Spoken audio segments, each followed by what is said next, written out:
Push up and turn to remove bowl. There's a tang on this side and this side that we have to pull this back and this back to remove bowl. Pulling tang back, pulling the tang back, pushing bowl up, removes.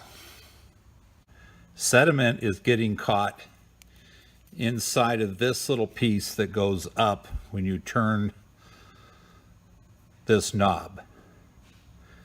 By turning this knob farther,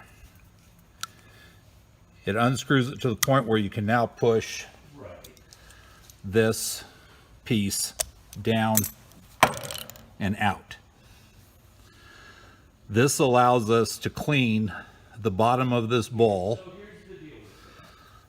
cleaning here at the bottom of this where sediment is getting and keeping the bowl from sealing.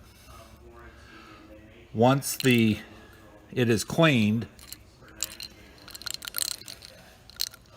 you get this back in here, push it down.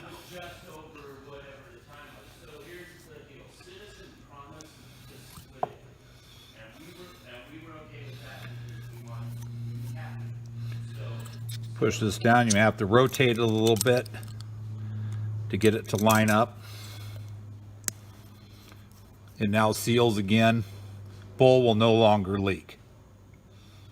Now you take bowl and housing, line up these little arrows with this, push back together. Check that this O-ring here is in good condition all the way around, so this area here will also not leak. Take bowl, put back up in this manner, push up, turn, will lock bowl back in place.